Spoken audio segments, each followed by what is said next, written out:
जय माता दी मित्रों, हमारे YouTube चैनल में आपका हार्दिक स्वागत है। कैसे आप सभी मित्रों? आशा करता हूँ आप सभी अच्छे होंगे, स्वस्थ होंगे। मित्रों, देवी देवता भी हमसे बात करने की कोशिश करते हैं, हमको बुलाने की कोशिश करते हैं और हमको पुकारने की कोशिश करते हैं, लेकिन हमारे अंदर ऊर्जा की कमी रहती है, हमारे अंदर शक्ति की कमी रहती है, जिसके कारण से हम उनकी पुकार नहीं समझ पाते, उनकी आवाज़ नहीं सुन पाते, उनसे कांटेक्ट नहीं कर पाते। गलती देवी देवताओं की नहीं होती, गलती हमारी ही होती है, हमारे ही साधना में कमी रहती है, हमारे ही नियमों में कमी रहती है।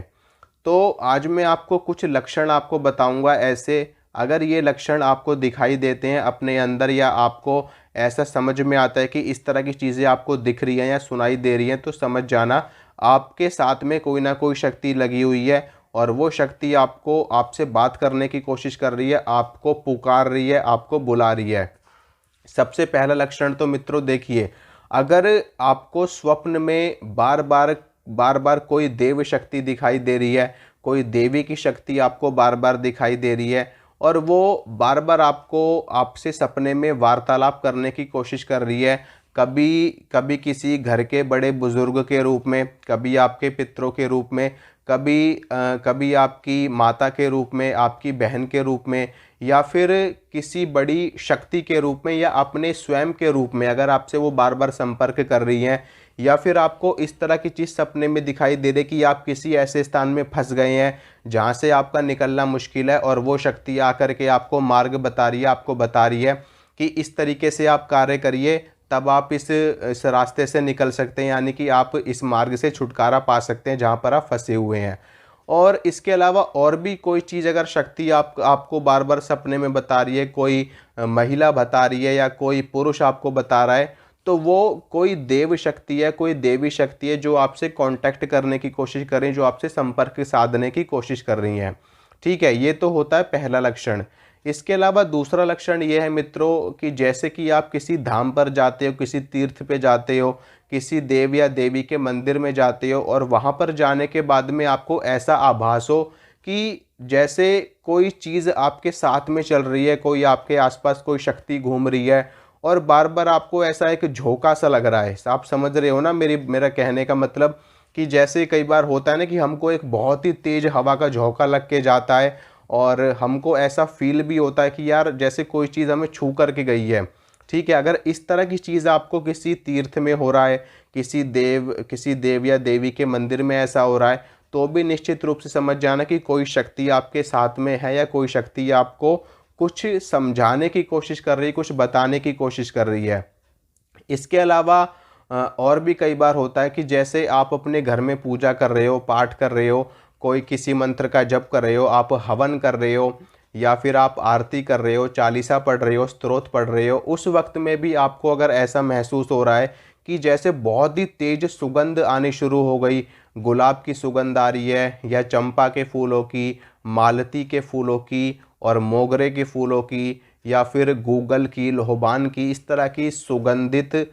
सुगंधित धूप की महक आपको आने लगती है एकदम से, या बहुत अच्छी खुशबू आने लगती है, और वो खुशबू आपको इतना ज़्यादा प्रभावित कर रही है कि आपका ध्यान बार बार खंडित हो रहा है, आपका ध्यान बार बार भंग हो रहा है। आप मंत्र का जप कर रहे हो, उस वक्त में आपका ध्यान भंग हो रहा है, या फिर आप कोई और पाठ कर रहे हो, कोई सिद्धि कर रहे हो, कोई मंत्र कर रहे हो, तो आपका ध्यान भंग हो रहा है, तो भी समझ जाना कि कोई देव या देवी की शक्ति है जो आपसे संपर्क करने की कोशिश कर रही है और इसीलिए वो बार बार आपका ध्यान भंग कर रही है ताकि आप उनसे बात करो, उनसे वार्तालाप करो।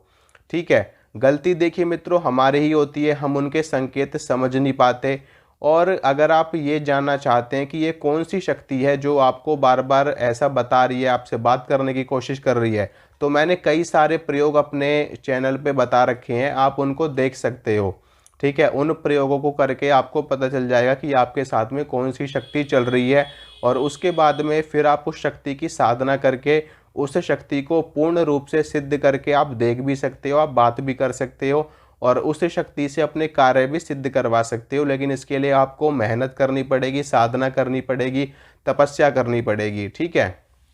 और इसके साथ में और भी लक्षण होते हैं। कौन से लक्षण होते हैं वो मैं आपको बताता हूँ, एक दो लक्षण और। देखिए, एक चीज़ और होती है कि जब आप कहीं पर गए, कहीं जागरण में आप गए, किसी जागरण में आप गए हो, कहीं पर कोई बहुत बड़ा आयोजन हुआ है, कहीं पे बहुत बड़ा कोई समारोह हुआ है और वहाँ पर भजन कीर्तन हो रहे हैं, बहुत ज़्यादा वहाँ पे मतलब शंख की आवाज़ आ रही है, ध्वनि आ रही है, घंटियों की आवाज़ आ रही है, ढोल नगाड़े बज रहे हैं और बहुत ही बड़ा आयोजन हुआ पड़ा है। वहाँ पर अगर आपको बार बार अपने शरीर में ऊर्जा का उतार चढ़ाव महसूस हो रहा है, ठीक है, अगर आप गए हो वहाँ पर आपको ऊर्जा का, अपनी शक्ति का उतार चढ़ाव महसूस हो रहा है, आपको घबराहट सी होने लग रही है, वहाँ पे घबराहट हो रही है, ऐसे लग रहा है जैसे कोई चीज़ गले में अटकी हुई है, कोई चीज़ यहाँ छाती पे बैठी हुई है, कोई चीज़ सिर में आपको दर्द होना शुरू हो जाता है, अंदर बेचैनी होने लगती है, घबराहट होने लगती है, आपकी आंखों से आंसू निकलने लगते हैं, उबासियाँ आपको आने लगती हैं, धड़ाधड़ उबासियाँ आ रही हैं, ठीक है, शरीर टूटने लगता है, तो भी समझ जाना कि कोई शक्ति है जो आपसे कांटेक्ट करने की कोशिश कर रही है, आपको बताना चाहती है, आपके शरीर पे आना चाहती है, या फिर वो शक्ति ये चाहती है कि आप उसको सिद्ध करो और उसकी सेवा करो। तो ये सारी चीज़ें अगर आपके साथ में हो रही हैं, ये लक्षण आपको दिखाई दे रहे हैं, तो निश्चित रूप से आपको गौर करना चाहिए, आपको समझना चाहिए और सोच समझ करके शक्ति को पहचान करके फिर उस शक्ति की साधना करनी चाहिए। देव या देवी की शक्ति अगर होगी तो निश्चित रूप से आपके समस्त कार्य सिद्ध हो जाएंगे माँ भगवती आदि शक्ति की कृपा से। बस आपको उनको समझना है। ठीक है मित्रों, तो आशा करता हूँ मित्रों जो जानकारी मैंने आपको दी आपको अच्छी लगी होगी, पसंद आई होगी। अगर मेरे द्वारा दी गई जानकारी आपको अच्छी लगती है तो वीडियो को लाइक करना, वीडियो को शेयर करना, चैनल को सब्सक्राइब करना। इसी तरह की जानकारी मैं आपको लगातार देता रहूँगा। मिलूँगा आपसे अगली वीडियो में। जय माता रानी की।